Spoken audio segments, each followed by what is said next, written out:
Jadi sedikit saya ingin menceritakan keramat beliau yang saya alami sendiri, bukan dari kisah-kisah orang lain. Saya datang tahun 95 di Banjarbaru, kemudian saya ziarah sama beliau. Waktu itu habis pengajian sampai di pintu, kemudian karena beliau capek tidak bisa menemui, saya kembali ke Jawa. 97 ke sini lagi. Pada waktu itu di 97 itu karena saya baru menikah 1 tahun, ekonomi sulit. Kemudian saya punya anak kecil, karena kita tidak ada pengalaman, anak saya menangis. Habis menangis sampai 24 jam menangis, tidak ada air matanya. Sampai malam itu istri saya kecapean, tertidur, saya yang jaga. Saya sedih juga, saking sedihnya capek saya tertidur. Ketika tertidur itu malam, kira-kira jam 2, jam 3 itu, sedih saya sampai terbawa dalam mimpi. Saya sedih di tanah Jawa, di rumah saya di Jawa, di daerah Lumajang sana. Di belakang rumah, antara maghrib, tiba-tiba datanglah Guru Zaini. Waktu itu belum berguru saya. Lah, Guru Je, ya salaman sama saya, cium bolak-balik. Masuk lagi beliau, kegelapan malam, kemudian bawa duit, salaman lagi sama saya bolak-balik, kemudian duit tadi diserahkan ke saya. Nah kemudian saya lihat duitnya itu 15 lembar 10.000 abang-abang. Beliau berpesan yang 50.000 buat nukar tilam, yang 50.000 buat pindah di rumah ini, yang 50.000 buat zimat ya. Nggih, Guru. Nah kemudian beliau pergi. Setelah itu dalam mimpi itu langsung saya ke Banjar. Ternyata anak saya itu menangis, di atasnya ada ular. Habis itu saya ambil kayu, saya sodok, ular jatuh di atas anak saya. Kebetulan di atas anak saya itu ada kawat. Nah melengkung untuk lampu. Ular jatuh sini, pukul, lari. Habis ular lari tadi, anak saya berhenti. Berarti rumah ini ada jinnya. Maka sama guru sekumpul disuruh pindah.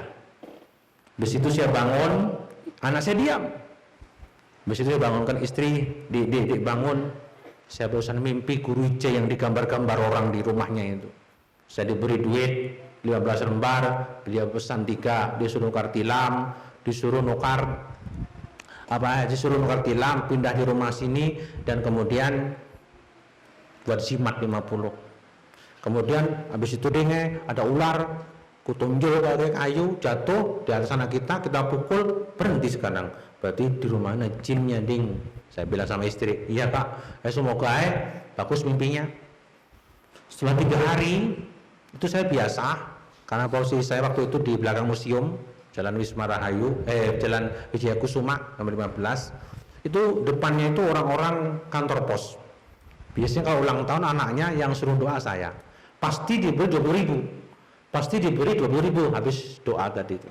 Habis itu, nanti sore doakan ya anak saya ulang tahun. Nggih, Bos. Saya datang sore itu, saya doain selesai, diberi duit amplop. Kok kandel? Saya pikir 1000-an, kalau 20 kan banyak juga. Habis itu saya buka di rumah, ternyata persis mimpi saya. Duitnya 15 lembar, habang-habang 10.000. Langsung istri saya panggil, Dek, sini. Ini duit seperti mimpi saya, jumlahnya habang-habang semua. Berarti ini takbir mimpi saya 3 hari kemarin. Langsung seketika itu saya pindah 55.000 saya buat pindah ongkos mobil ke Wisma Rahayu, yaitu di daerah Amaku. Nah pindah, habis itu 50.000 saya buat beli kasur tilam, yang 50.000 saya buat zimat.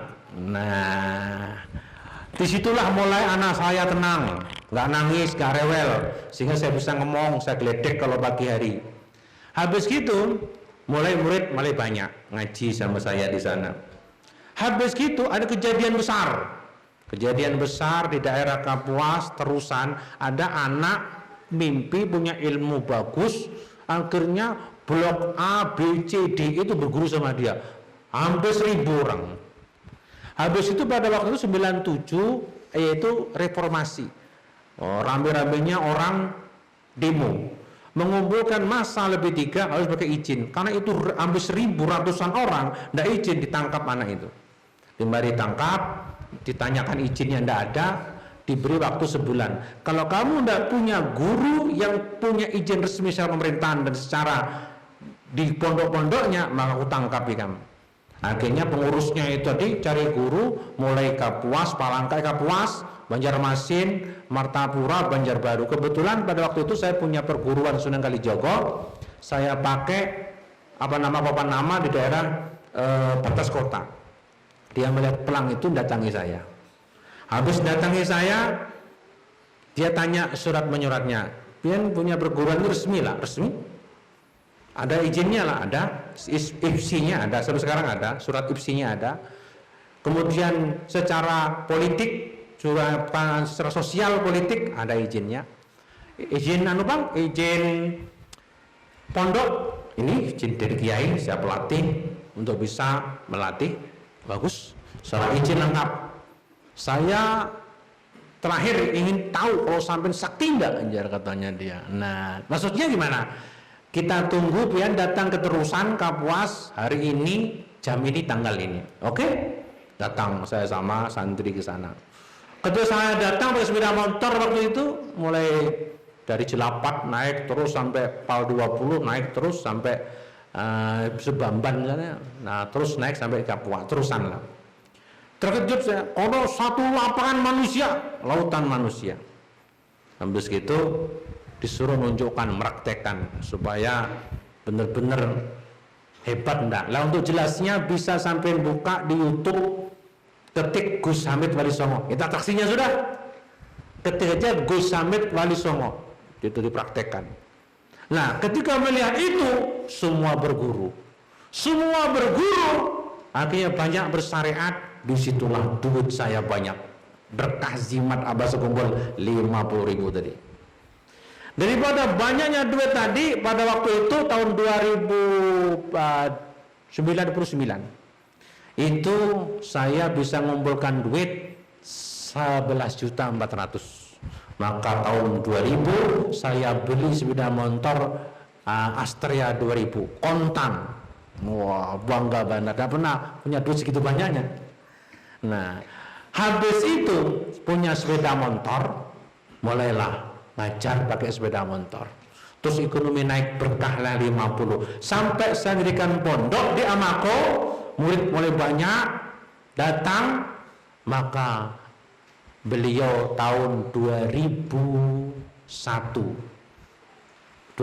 beliau berkata, ini berguru sama seorang guru bertahun-tahun kok tidak mau sedekah sama guru.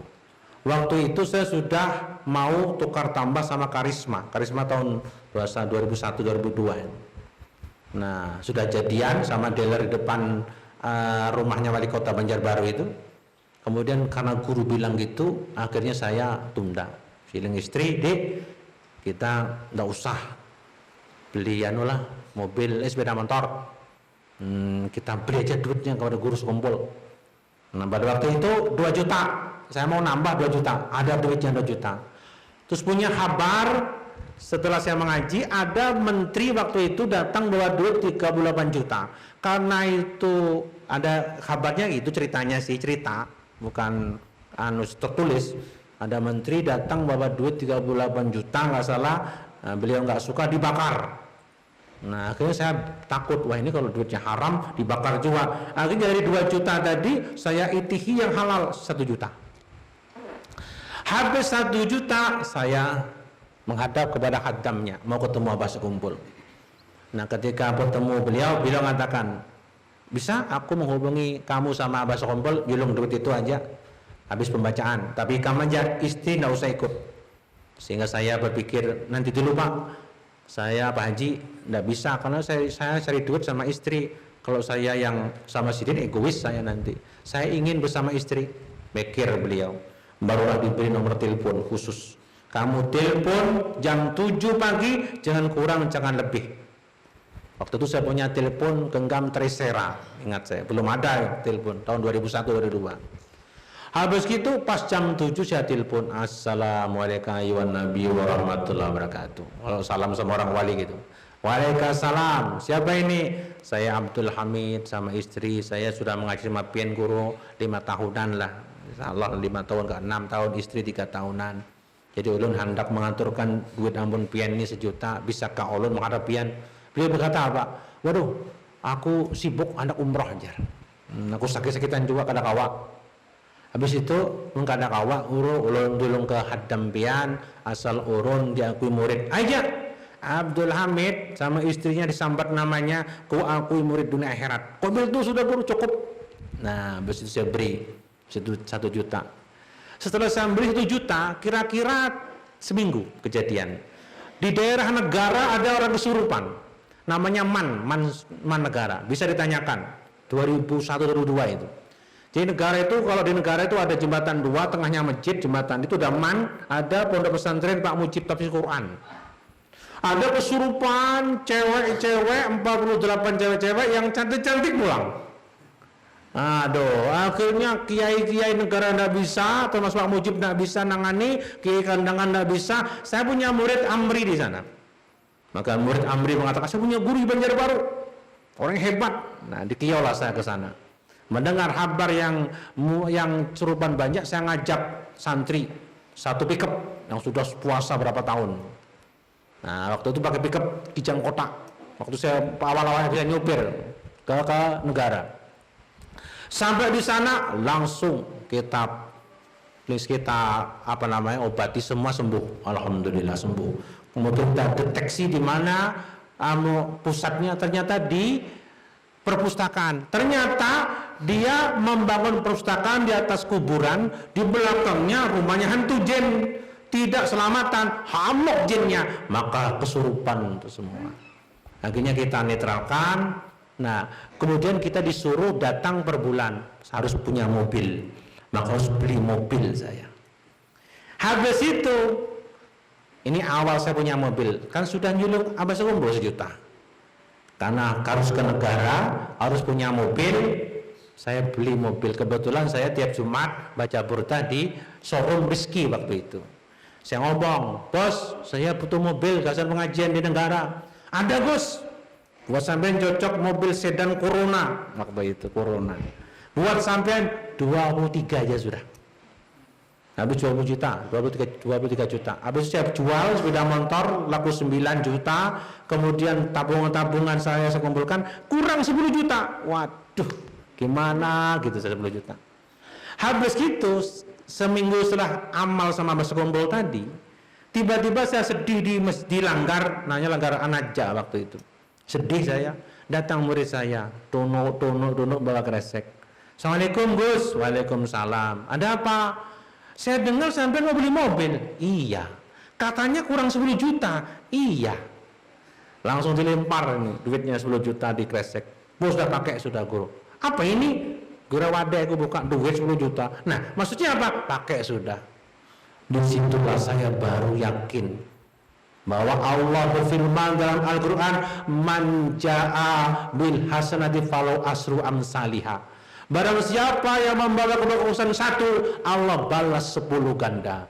Aku habis julung abas kumpul 1 juta, halal keringatku sendiri, Allah beri julung 10 juta seminggu aja. Zaman itu akhirnya saya julung 10 juta di showroom, saya bawa mobil itu langsung ke pengajian. Di pengajian disambut oleh ceramah Sidin, Corona tak jumpa katanya Sidin. Mak langsung saya bawa mobil itu, saya bawa di pengajian, saya duduk di depan TV, Sidin begayaan, berkisah, Corona tak jumpa tadi. Udah, mobil kudik itu disambut Corona, mobil Corona. Oh, Mas Sidin hebat nih. Ini barang siapa berbuat baik sama walinya Allah, Allah akan buka pangkat-pangkatnya, Allah buka rezeki-rezekinya. Sampai sekarang mobil saya naik sampai Fortuner sekarang punya. Kenapa? Berkah 50.000 simat Sidin tadi.